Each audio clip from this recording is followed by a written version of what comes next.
Le DaFresh Morning, c'est 104.5 tonnes de bonne humeur. Tous les matins sur Urban FM. La meilleure radio de la capitale. La meilleure radio de la capitale. Les 104.5 Urban FM, la station urbaine Mosley. Rebonjour. Rebonjour DaFresh. Grosse actualité politique. Oui. Donc, Ouais. tu étais hier à l'Assemblée nationale, Oui. où l'Assemblée nationale, le Parlement était réuni en congrès. Ça veut dire que le Parlement se réunit en congrès, c'est-à-dire que la Chambre des représentants, donc les députés et les sénateurs se réunissent pour modifier la Constitution, pour discuter. Pour voter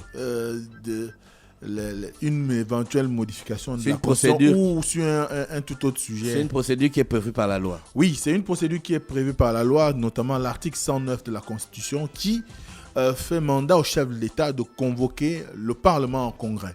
Lui-même, il n'est pas là quand il convoque le Parlement en congrès. Il n'est pas nécessairement obligatoire que le chef de l'État soit là, mais le gouvernement doit être représenté. Donc, le pouvoir exécutif, en l'occurrence par le Premier ministre.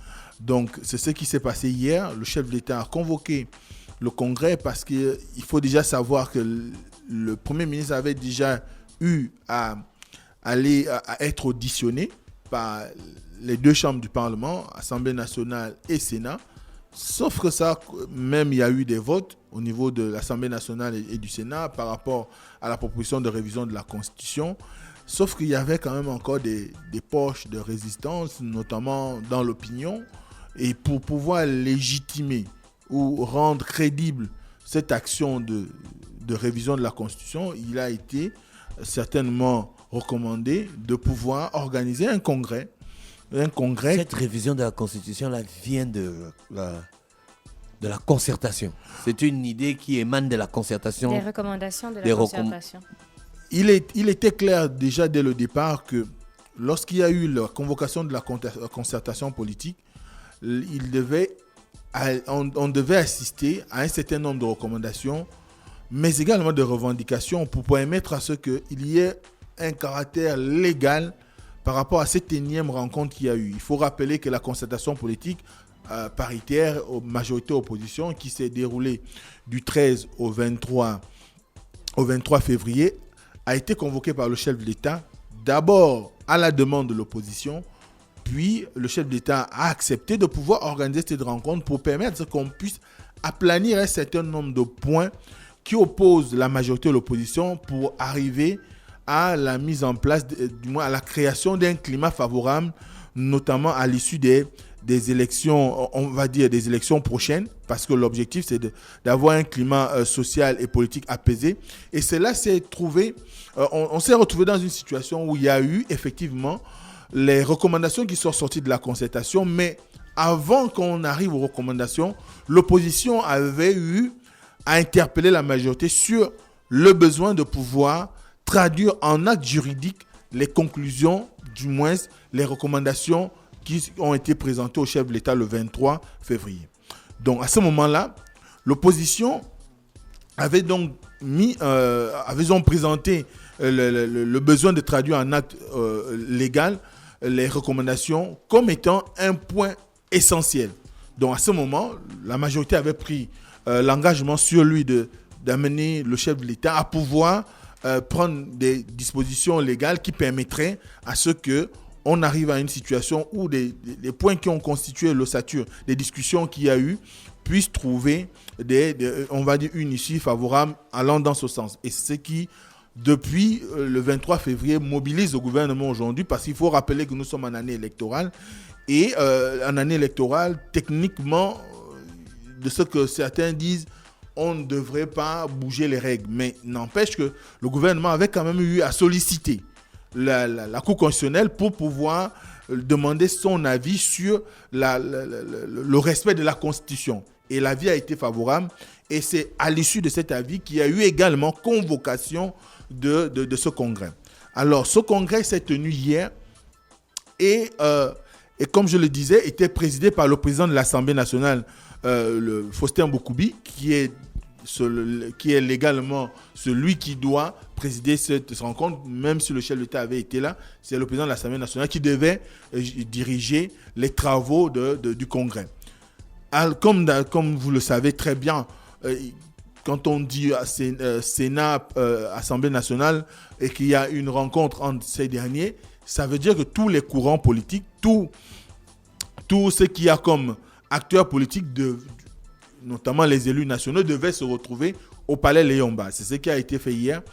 Et il y a eu, dans le protocole, il y a d'abord l'exposé des motifs du Premier ministre pour justifier du pourquoi il y a la sollicitation du Congrès pour pouvoir adopter la révision. Et évidemment, dans cette sollicitation, il y avait l'idée déjà que, parce que le gouvernement l'a grandement véhiculé, dans l'esprit du gouvernement, cette modification devait apporter une nouvelle respiration à la Constitution, mais également à consolider l'état de droit dans notre pays. Et c'est l'argument phare qui a été martelé plusieurs fois à la tribune de l'Assemblée nationale, aussi bien par le Premier ministre que par le président de l'Assemblée nationale lui-même qui dirigeait les travaux. Mais il faut savoir que lorsqu'on est dans cet exercice, il y a la prise de parole des chefs des différentes délégations, si on va dire des courants qui se retrouvent au Parlement. Donc, vous aviez les présidents des groupes parlementaires qui ont intervenu, aussi bien ceux du Sénat que de l'Assemblée nationale.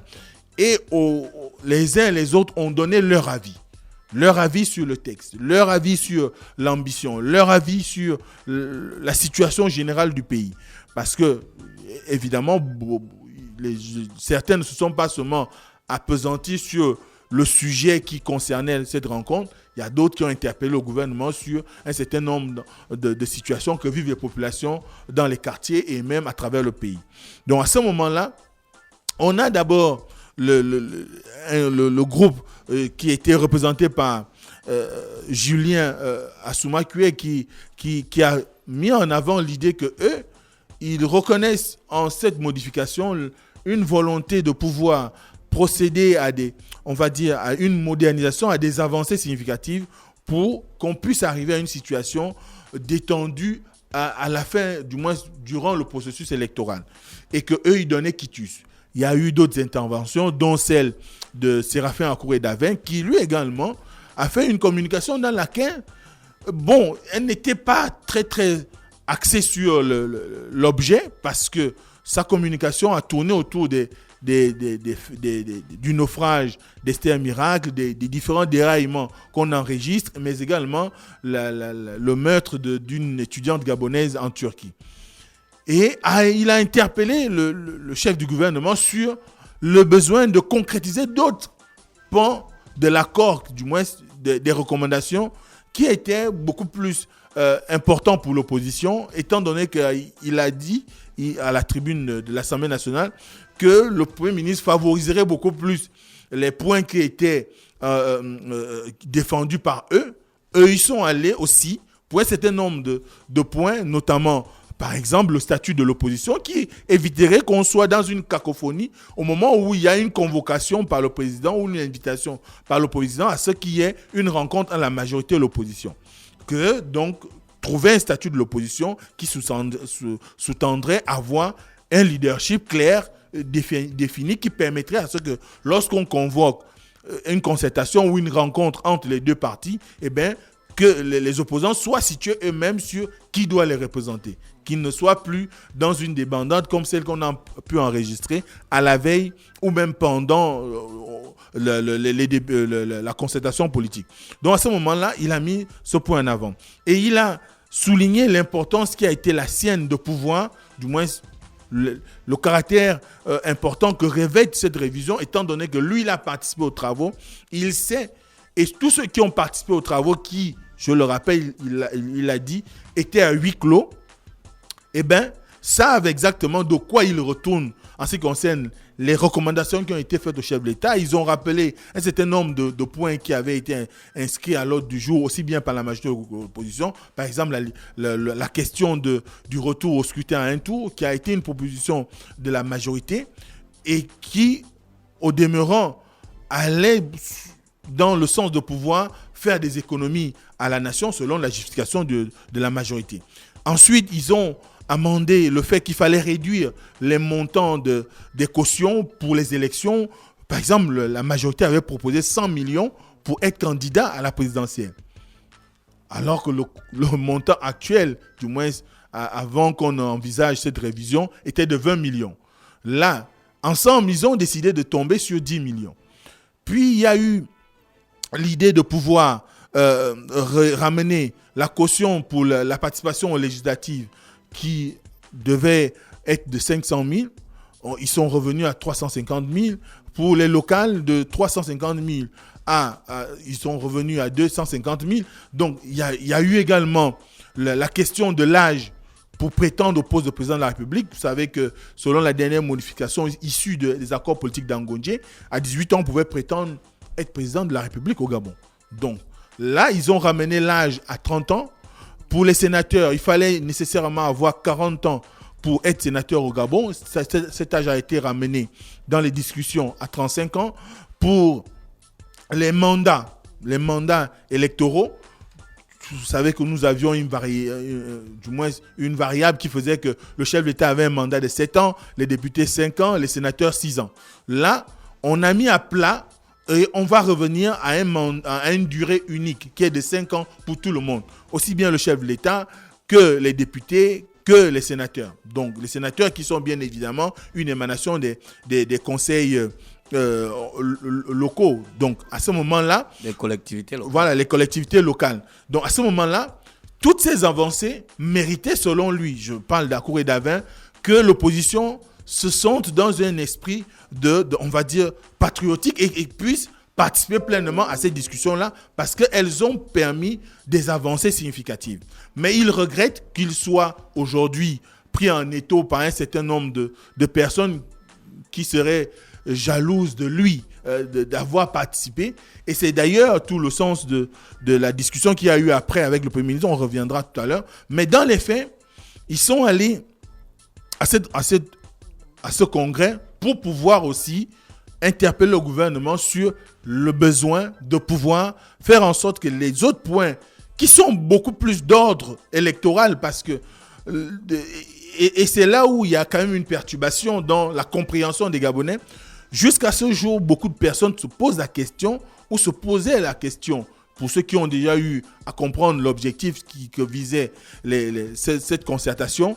L'objectif pour certains, et même encore des politiques, puisque l'honorable Ngulungana l'a rappelé, que pour eux, ils s'attendaient à ce que cette concertation aboutisse à un des points traitant des questions électorales. Sauf que, on est resté sur des questions de politique et ils se retrouvent dans une situation où, finalement, on les amène à une révision de la Constitution.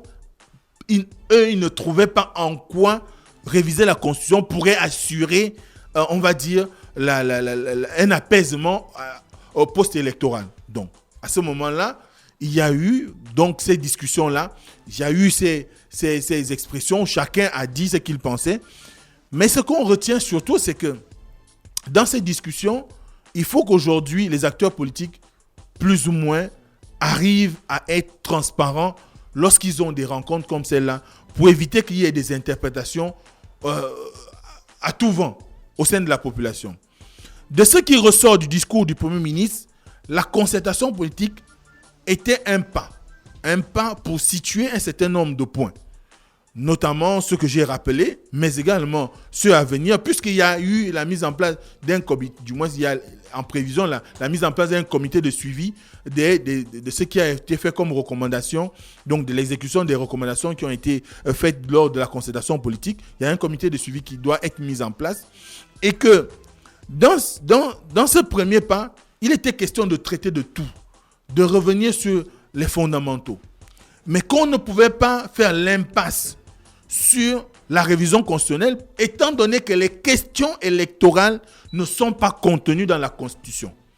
Or, pour arriver à définir le mandat du chef de l'État qui est inscrit dans la Constitution, il faut bien une révision.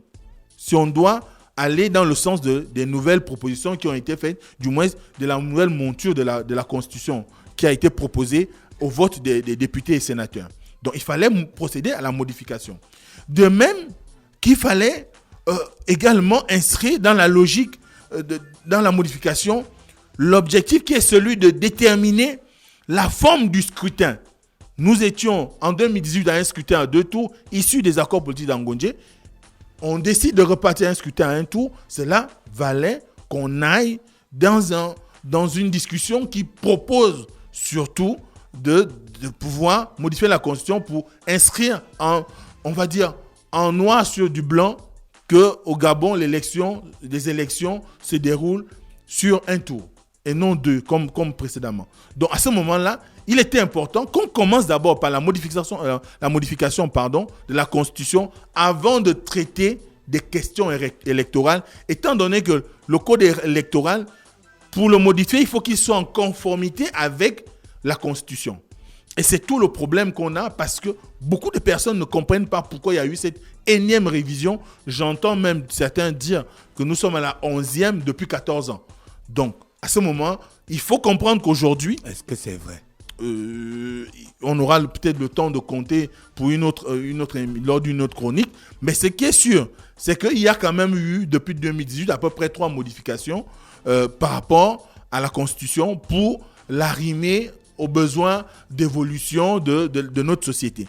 Mais ce qui est sûr aujourd'hui, c'est qu'on a quand même noté aussi un certain pugilat au niveau de l'opposition et de la majorité. Et c'est là où la réponse que le Premier ministre a donnée à l'opposition laisse quand même sous-entendre qu'on a encore un problème de véritable leadership politique dans notre pays en ce qui concerne la capacité des acteurs politiques à pouvoir penser l'intérêt supérieur de la nation, mais surtout à s'inscrire dans une logique qui permettrait de favoriser l'écoute des populations et de mieux expliquer aux populations le bien fondé des démarches qui sont faites par les uns et les autres. Vous ne pouvez pas aller à une concertation et vous retrouver dans une posture que les uns et les autres interprètent aujourd'hui comme étant une posture olé olé. On ne sait pas exactement où vous êtes. Entre j'étais, je suis fier et je n'assume pas au fond. Donc on va écouter un tout petit peu la réponse du Premier ministre par rapport aux interventions de l'honorable Goulungana et de l'honorable Akouré Davé. Et de cohérence de certains qui semblent ne pas pouvoir assumer publiquement les choses effectuées lors de la concertation politique. On ne peut pas avoir obtenu tout ce qui vient d'être énuméré et prôner l'abstention. Il faut du courage en politique. Il faut de la cohérence en politique. La politique requiert courage et cohérence. La cohérence, mon très cher honorable Akouré, vous semblez avoir plus de problèmes dans l'opposition qu'avec le texte présenté. Car tout votre argumentaire, c'était de vous défendre des attaques venues de vos propres rangs. Mais nous n'y pouvons rien. Il y a des choix politiques qu'il faut assumer publiquement. Si les vôtres profitent de votre aura donnée par votre présence à cette concertation et que vous utilisez cette tribune pour leur répondre, c'est votre choix. Mais il n'y a aucun lien entre ce que vous avez dit et la Constitution. L'objet qui nous réunit ici, c'est la Constitution. Que certains vous aient quelque peu écorné, nous en sommes désolés, mais nous en invitons à assumer publiquement les choix. Parce que les choix sont des choix pour l'avenir. Vous avez choisi de bâtir, de construire pour l'avenir. Les effectifs présentes ne peuvent pas vous détourner de l'avenir. Si vous faites ce choix-là, ce serait dommage. Honorable, je voudrais terminer sur un dernier point. Nous sommes engagés sur la réforme de notre pays, la réforme de ses institutions. Et nous entendons souvent dire qu'on révise trop souvent la constitution gabonaise. Quelqu'un a même décompté l'autre jour qu'il y en avait eu 9 ou 8 ou 12, on ne sait plus trop. Mais j'ai seulement rappelé que la constitution d'un État, d'un pays, c'est la traduction d'une volonté de ses citoyens à un moment de leur parcours. Notre volonté aujourd'hui est de bâtir un système avec des institutions stables. C'est ça que le chef d'État s'est engagé, d'où la concertation politique qu'il a convoquée et à laquelle nous avons tous participé. On s'excuse pour la qualité du son, je crois que c'est dû à une mauvaise compression. Voilà, on s'excuse. Donc évidemment, ici, on comprend bien que le Premier ministre a rappelé à Akouré Davé, qui était un des coprésidents, du moins qui était avec lui à la direction de la concertation politique, le rôle d'un acteur politique. Et c'est quand même, on va dire, sidérant qu'on en soit à ce genre de niveau, parce que dans un autre passage, il les accuse ouvertement de prêter le flanc au populisme. C'est-à-dire qu'on se sert de la tribune de l'Assemblée nationale pour plaire aux populations gabonaises, alors qu'au fond, on n'arrive pas à leur expliquer les réelles motivations qui sont les vôtres pour les raisons qui vous ont amené à participer à la concertation politique. Et à l'issue de cette discussion, évidemment, il y a eu le vote. Et ce vote a donné les résultats qu'on a pu constater chacun d'entre nous. Les résultats escomptés. Les résultats qui sont d'ailleurs sans surprise, parce que quand on regarde un tout petit peu... C'est ce que j'ai dit, non? Voilà, quand on regarde un tout petit peu, le PDG est majoritaire aussi bien à l'Assemblée nationale qu'au Sénat. Donc, c'était simplement un exercice allant dans le sens de respecter la procédure, de permettre à ce qu'il y ait une lecture qui favoriserait une meilleure compréhension, qu'on ne soit pas dans une logique de dire le gouvernement n'a pas suivi toutes les étapes. Donc, les 12 abstentions, c'est l'opposition? Les 12 abstentions, on ne saurait dire si c'est uniquement l'opposition. Mais ce qu'on sait, c'est qu'il y a eu 12 abstentions, 8 voix contre, et on a 178 voix pour sur un collège de 200, il y a 200 inscrits pour 195 votants, 198 votants, pardon, 198 votants. Donc, autant, on se retrouve dans une situation où c'était sans surprise. C'est vrai que la Cour d'Aven a eu le mérite de dire que l'opposition pourra tout faire. En l'état actuel des choses, il est vrai que le PDG est majoritaire et le PDG fait ce qu'il veut à l'Assemblée nationale, fait ce qu'il veut au Sénat, et qu'en situation de congrès, que les gens ne s'attendent pas à ce qu'il y ait un changement par rapport à un positionnement sur une action sollicitée par le gouvernement. Le DAF Fresh Morning, c'est 104.5 tonnes de bonne humeur. Tous les matins sur Urban FM. La meilleure radio de la capitale. La meilleure radio de la capitale.